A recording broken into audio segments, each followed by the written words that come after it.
Hello, everyone, and welcome to another weekly 30-minute webinar. My name is Jim Schultens, a system engineer here at Variphy, and I'll be your host for today's session. We're joined today by my good friend Victor Verba, and he's going to be showing us new features coming out soon in release 15.2. How you doing today, Vic? I am doing well, Jim. I'm doing well. Awesome. Excited for this release, man. Yeah, me too. Yes, sir. All right.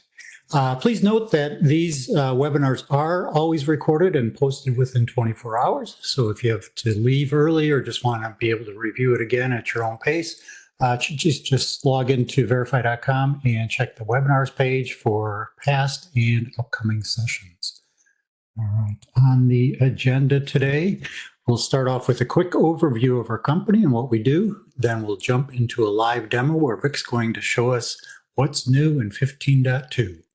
We'll leave some time for Q&A, so during the demo, if you do have any questions, please make sure to enter them in by accessing the Q&A option. After Q&A, we'll reward one lucky attendee a $50 Amazon gift card, so hang around to see if you've won. All right, quick overview of Variphy. Variphy is the preferred analytics and management solution for unified communications collaboration. Deployable either on-prem or as a hosted cloud solution, we provide industry-leading CDR reporting and call analytics, as well as customizable dashboards and widgets, UCCX reporting, remote phone control, change management, Cisco Cube CDR reporting, and our latest additions, Zoom and Webex calling reporting. If you have any questions on any of these features, please contact us at support@verify.com or reach out to your account manager. One more thing before we kick this off. For an additional fee, Variphy does offer an enhanced consulting service to our customers. Variphy's SE team engages with you on a one-on-one basis to remotely provide additional consulting, report building, dashboard configuration, and system monitoring assistance. This is a service that provides you a dedicated Variphy SE to do the heavy lifting, giving you a stress-free, hands-off experience. For more information, please contact us or your account manager, and we'd be happy to speak more in depth with you about pricing and terms of service for our enhanced consulting service that are known as ECS. All right. I'm going to hand things off to Vic now. Please remember to submit those questions in the Q&A panel, and we'll take those at the end of the presentation. And I'm going to stop sharing and send it over to you, Vic. All right. Excellent. Jim, you should be seeing my screen. Yes, I am. All right, that is working. All right, hello everybody, and thank you guys for joining us. Purpose of today's session is really just to kind of take a look at what we have coming out in version 15.2. This is expected out mid next month, so we expect this to be rolling out. We will do another kind of wrap up what's new right around release time, so make sure that you sign up for that over at our webinars. What we're going to go into here is just kind of high level overview of some of the features. Some of these we've done very specific webinars. I'll draw that out. I'll draw attention to that. The first one I'm going to talk about is something we just did a webinar last week. My buddy Matt over here, another systems engineer, did a great webinar on Zoom common area phone reporting. So Zoom phones are not always necessarily tied to a particular user. With our Zoom analytics, we can search on users, we could search on departments and locations, but a lot of times common area phones, things like hallway phones, conference room phones, didn't have a user associated to them. So there is really no user account for us to tie that back to. Variphy 15.2 is going to go ahead and give you the ability to go ahead and search on common area phones. I don't have any common areas in my particular Zoom account, but you could easily search on your common areas. That will be a dynamic list that will populate based off of your common area phones. That's not going to be available just from the search perspective. You're also going to see that as a detail column. So if I just do a very general search here, we'll say ends with, just looking at the current day, you're also going to have the option to go ahead and add common area into your detail. So as you're searching all of your calls, you're going to be able to easily see if something went to a common area phone. Besides seeing that from the detail perspective, one more awesome option for utilizing those common area phones is the ability to go ahead and group off of those common areas. So let's say, for example, I want to see which one of my common area phones are actually being used or which ones aren't being used very much at all. Maybe you're looking to redesign or limit some software or some hardware in your environment, so you can easily search and then also group off of common area phones. This will provide you a full-on list of all your common area phones and the number of calls that they've placed and or received.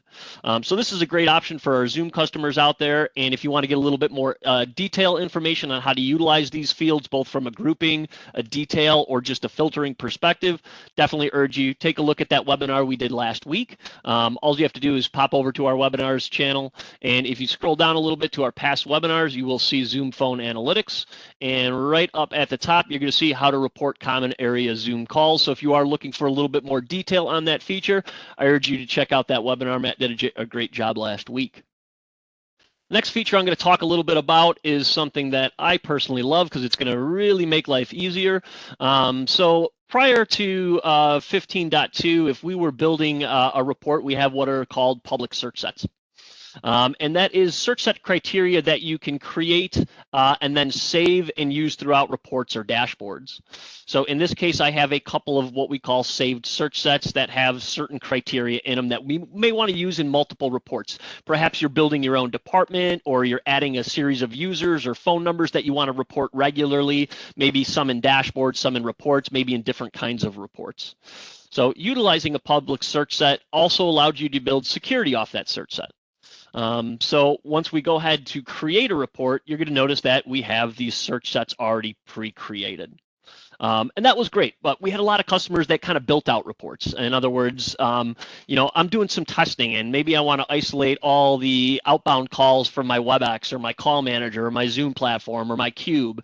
So I'm building a nice long search set here, and we're just going to kind of build one out, and we're going to choose some directional information, and we're just going to say, no internal calls here. Essentially what I'm going to build is just a filter looking for, all Webex outbound calls, and we'll say our calling party user type is going to be user here, and we'll pick on these guys. And this is an easy search set, but easily what I've done is I've isolated all outbound calls.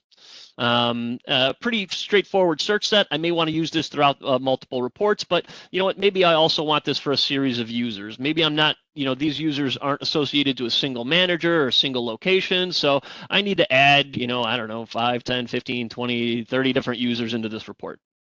All right, so now what I'm looking at is a filter.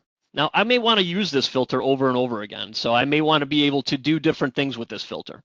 Maybe build different reports, maybe build some widgets, some dashboards, some weekly reports, monthly reports. Point being is, to do that before you had to go into public search sets, you would create the filter and then you could pick it in a report, just like we see these down here. Another cool little option that we've just added in 15.2 is the ability to automatically save this. So let's say, for example, I've built this awesome report. I've got all these filters in here, but I don't want to have to recreate it a bunch of times in different reports and different widgets or dashboards and things like that. So now you no longer have to do that. You can simply go ahead and go into the report, click Save as Public Search Set. Now, I've saved it as the search set name, so I probably should have changed that, and maybe we'll try changing that. We'll just call this Crazy Report for Jim, and we'll save that again. And now what we've got is, rather than having to recreate the wheel, once I go into my public search sets, we now have that saved. So rather than having to recreate this search set multiple times, I can easily come in, create my report, not have to worry about adding the search set, adding all the users and the filters. I can just select Crazy Report for Jim, give that guy a run, and let's see if we've got any crazy information for Jim. We'll just call this test, give that guy a save. And essentially what we've got is that filter is automatically created and used, so we don't have to recreate the wheel. That can be used throughout the reports, and that could also be used throughout the dashboards. Now, I don't have any outbound calls for these folks, so I'm not surprised, but you get the idea here. It's basically giving you the ability to really kind of reutilize search sets, what we would previously call private search sets, because they were built into a report or they were built into a widget or a dashboard, but being able to take those, make those public search sets so they could be reutilized throughout the product. So great option to be able to simplify your lives, and also something that we're doing to just kind of build into different parts of our products. So you may see a little bit more use come out of that in our future. The next one I'm going to go ahead and talk about is something that we added. We had for Cisco Call Manager and Webex, and this is something that we did a webinar on that came out in our 15.1 version, and that's the ability to utilize call scenarios. If you're not familiar with call scenarios, again, we did a great webinar on utilizing some of those call scenarios in CUCM. If you are looking for a little bit more information on how to better utilize call scenarios, not just for Webex, but throughout our platform, we did a great webinar on that one that will walk you through some use cases. But we're also going to be doing a webinar on September 6th to really leverage those call scenarios to ease and simplify some of your hunt group reporting. So call scenario reporting came out in 15.1, but we just added it for Webex. So right now I'm on my Webex platform, and you can see we have call scenario types now. This was not available in 15.1. So what we're doing here is making it very simple to isolate the different call scenarios that we have within the Variphy application. Whether I want to focus on just my voicemail calls or forwarded calls or parked calls or queue calls, rather than having to isolate the queue calls by using different filters or isolate the voicemail calls by using different filters, you can utilize this call scenario directly in Webex now and easily isolate all the calls that went to a voicemail. Or vice versa. Maybe I want voicemail calls and answer calls. So nice thing about this is, again, this came out in 15.1, but for our Webex folks, we were running a little bit behind, but we needed to get it out. So 15.2, you should expect those call scenarios to be out there.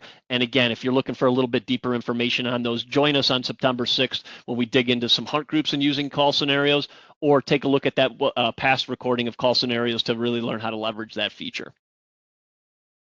The next thing I'm going to go ahead and talk about is another option that we're coming out with here, and that is going to be some ability to provide you some grace periods on your license.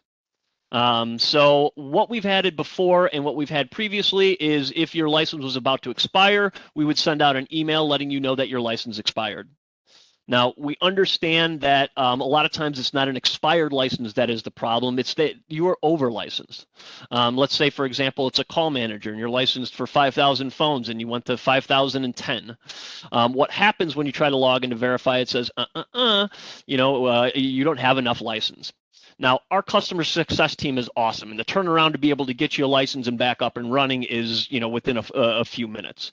So just by emailing support, letting them know, sending them a cluster license report, we're able to get you guys back up and running really quickly. However, the problem with that is a lot of people we know will, they'll sit around with the family on a Saturday night, gather all the kids around, some popcorn, some root beer floats, and then all of a sudden they go into Variphy and your license is over. So now it's a weekend, you're trying to get some reports done, but you can't. So what we've built in is some license overage.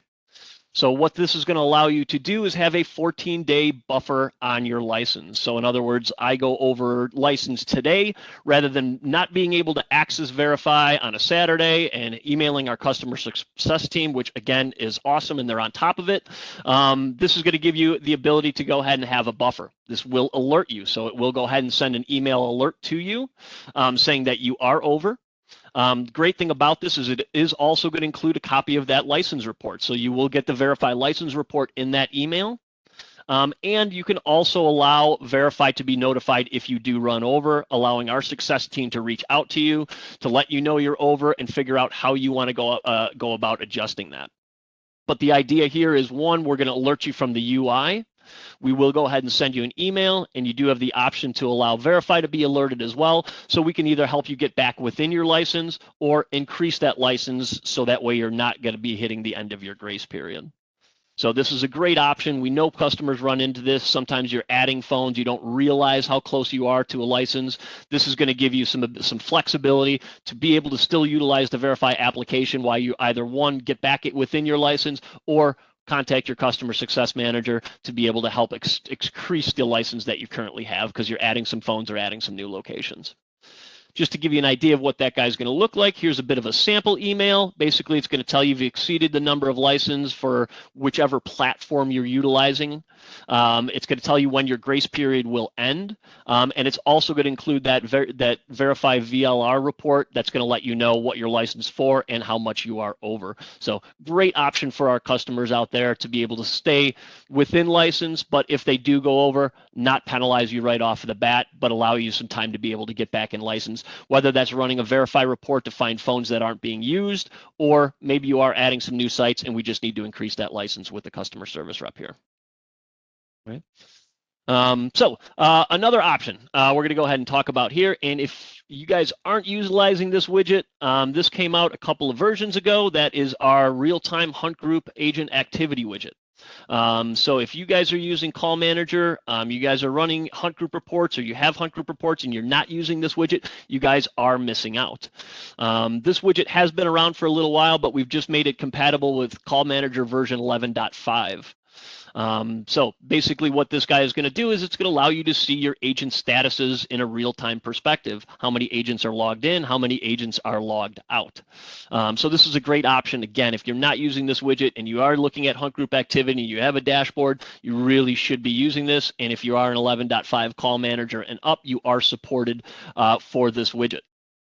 One of the cool things about this widget is, again, the ability to see from a real-time perspective. If you want a little bit more information on this widget, I am going to go ahead and punt us back to our webinars here, because we have done some pretty in-depth webinars on how to use the real-time Hunt Pilot widget, how to set that guy up. And just a couple of weeks ago, I know we did a great webinar on this widget. Let me see if I can find it here, on how to build a contact center-esque dashboard using this widget and some of our other widgets to really kind of get those contact center metrics out of Variphy without actually having a contact center. So if you guys missed this, you want to leverage this widget a little bit more, Call Manager 11.5 and up is fully supported. We will be going back to version 10. We just haven't gotten the support for version 10 out yet. But take a look at these webinars. Our friend Dre and Mike did an excellent job kind of showing you a little bit of how you could build that contact center-esque dashboard without actually having a contact center. Right. And a couple more changes that we're going to see in 15.2 here. So last release, 15.1, we gave the ability to size the columns. All right. So we had the ability to go ahead and say, hey, you know what? I want to change the size of these. One of the things that we saw was that a lot of customers were still having issues trying to get as small of a column as they wanted. In other words, I've only got 3 digits max that I'm going to really see in this particular column. Do I need it to be as large? So we've always had, or at least in 15.1, we've had the ability to kind of resize some of these columns, but based on a lot of the feedback that we got, people were looking to size these down even more. So 15.2, we listened, we heard you, we turned it around, and within a version, you guys can go down to just a couple of frames and really resize some of these down, fit more in your screens than you were able to before. So that's a huge addition here. We had a lot of people. So when you're trying to get a lot of those columns into your widget, you can now do that by resizing those down. That'll be out in 15.2.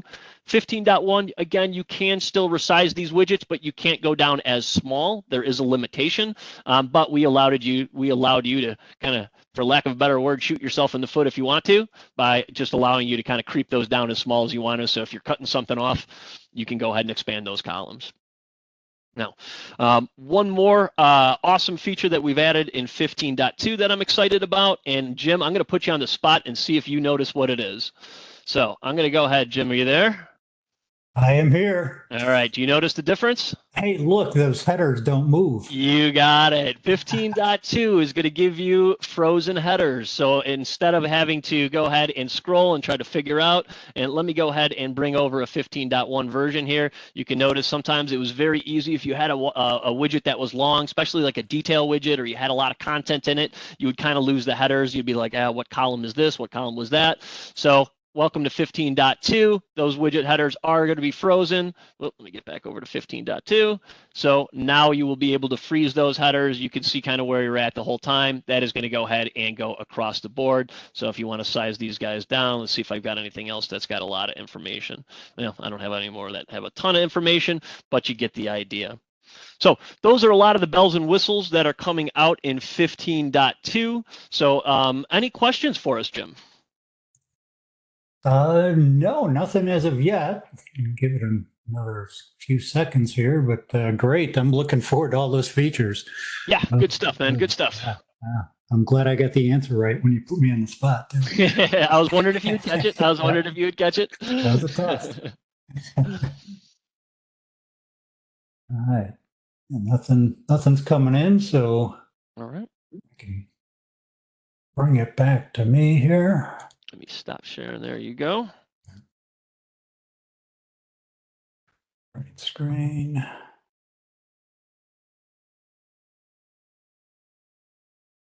Over. All right.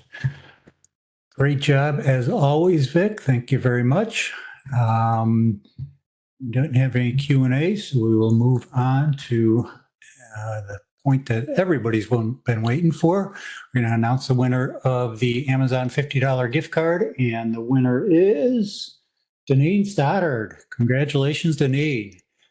Someone will be reaching out to you shortly to get you paid. And thanks again for everyone attending this week. Next week, we will have no workshop. The Verify SE team and the dev team do have an offsite meeting in the Windy City. So we're going to do a lot of work, a lot of hard work, and I think there's a little bit of room for some fun there too. So we're looking forward to getting together as a big group and meeting. But and our next webinar will be on August 30th. Brian and Mike will go over the differences between auto-attended, hunt group, and queue reporting in Webex Calling. All right. Thank you all, everyone, and have a great week.